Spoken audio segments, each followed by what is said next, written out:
Manufacturing went from 15.3% of GDP to 12.6%. So the first question that any alternative vision would answer to the youngsters of our country is, okay, what and how are we going to solve this problem of employment? Any country basically organizes two things. You can organize consumption, and then you can organize production. Modern way of saying organizing consumption is services. Modern way of saying organizing production is manufacturing. But there is more to production than simply manufacturing. For example, agriculture also is about production. Now, pretty much every government since 1990 has done a decent job on consumption, on organizing consumption. Which are the companies that organize consumption? Uber organizes consumption. Reliance organizes consumption. Adani organizes consumption. But we have, as a country, failed in organizing production. We have excellent companies that try to organize production. They are the Mahindras of this world. They are the Bajajs of this world. Part of Tata's organizes production, but the record of the country in organizing production is dismal. And essentially what we have done is we have handed over the organization of production to the Chinese. So this mobile phone, even though we are saying we make this mobile phone in India, that is not a fact. This phone is not made in India. This phone is assembled in India. All the components of this phone are made in China. The network that has produced this phone is made in China, is owned by China. So every time we use a phone, every time we wear a Chinese shirt, a Bangladeshi shirt, every time we wear a pair of Chinese sneakers, we are paying a tax to China. Because some Chinese youngster is earning a salary to make or to produce that product. So the first message I would give in a presidential address would be that India has to focus completely on production. Because if we do not focus on production and we continue to focus only on consumption, we will find that we will run huge deficits, we will increase inequality, and eventually we will run into a serious problem. Social problem because of unemployment, which we are already facing.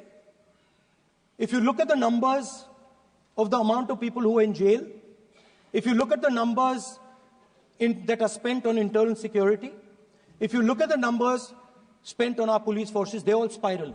They're all rising. And everybody understands that social tension is on the rise in India. So now the next question comes, okay, so where is this employment going to come from? What is India going to produce? And for that, I'd like to tell all the youngsters of this country that there is a revolution taking place, an exciting revolution. The world is transforming completely. And the change that is taking place, at the heart of the change that is taking place, we are moving from the world of the internal combustion engine to the world of the electric motor. We are moving from petrol to batteries.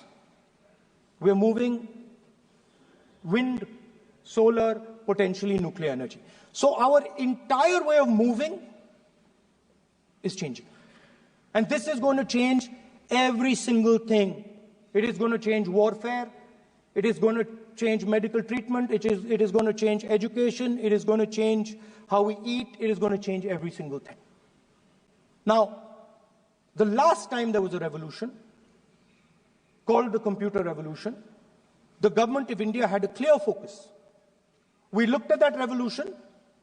It was the Congress government. We looked at the revolution and we decided clearly that we are going to focus on the development of software. And we rode the wave of that revolution. And today you can see the result. I remember people laughing I remember people laughing when the computer was being talked about. You mentioned Mr. Vajpayee. I respect Mr. Vajpayee, but Mr. Vajpayee gave a speech saying that computers are of no consequence to India. So, what is important when there is a revolution? What is important is that you understand what are the drivers of that revolution and where exactly do you need to focus, where exactly do you need to sit in that revolution. I said that this revolution is going to change everything. And I want the youngsters in this country to think about it. There is a war going on in Ukraine. The war in Ukraine is actually a war between the internal combustion engine and the motor, the electric motor. The electric motor is inside the drone, the engine is inside the tank. And if you look at what is going on in Ukraine, the tanks are dying by the thousands. And small little drones with electric motors, small batteries, not much bigger than that, are destroying the entire tank artillery infrastructure of both Ukraine and Russia. So the drone is the electric motor. The drone is the battery. The drone also needs to see. So the drone is a camera. In the same way, electric cars. The electric car is a motor. The electric car is batteries. The electric car is cameras. Robots are exactly the same thing. Robots are electric motors, multiple electric motors with cameras, with batteries. And this is what the revolution is going to look like. So there are basically 4 technologies that are driving this entire change in mobility.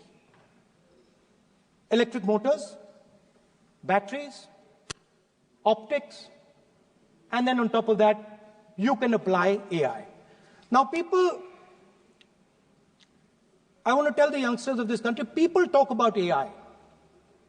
But it's important to understand that AI on its own is absolutely meaningless. Because AI operates on top of data. Without data, AI means nothing. And if we look at data today, there is one thing which is very clear.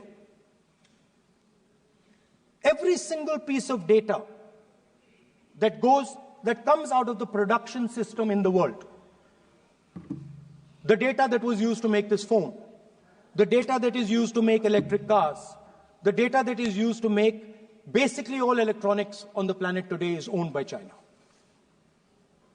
And the consumption data is owned by the United States. In China, the consumption data is owned by China. But in India, companies like Google, companies like Facebook, companies like Instagram, X, they own our consumption data. So if India wants to talk about AI, it has to first answer the question, what data is going to power that AI? And the answer today is India does not have that data. Neither does India have production data.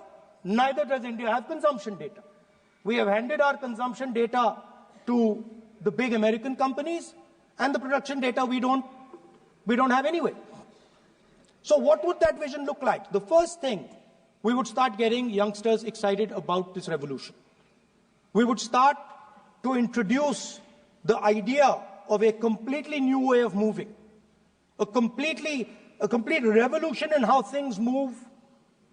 We would start teaching our children in schools about batteries, about electric motors, about how these things combine, about how drones, robots, electric cars are structured, how they will work together. And most important, we have to start building a production network so that we can get access to production data. Now, what would we focus on? We would not give you a laundry list. China has at least a 10-year lead on India in this space. China has been working on batteries, robots, motors, optics for the last 10 years, and we are behind. So what would our president's address say to the youngsters? We will choose critical areas in each one of these technologies, and we will start to build capabilities in those areas. The second thing we would do, we would ensure that our banking system is not captured by 2 or 3 companies that basically do not allow you to build a production system. But our banking system is open, is dynamic, and is accessible to small and medium businesses and to millions and millions of entrepreneurs who want to take part in this revolution. Our foreign policy would take into account this revolution. When we talk to the United States, we would not send our foreign minister to invite our prime minister to his coronation. We would not send him 3 or 4 times, please invite our prime minister. Because if we had a production system and if we were working on these technologies, the American president would come here and invite the prime minister. So it is important to understand where a... Please.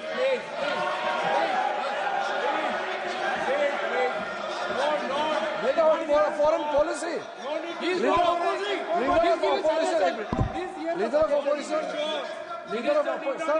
Leader of opposition cannot make such serious, unsubstantiated statement.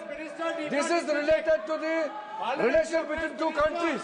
And he is making an unverified statement about invitation of the Prime Minister of our country. Is matter of our dignity.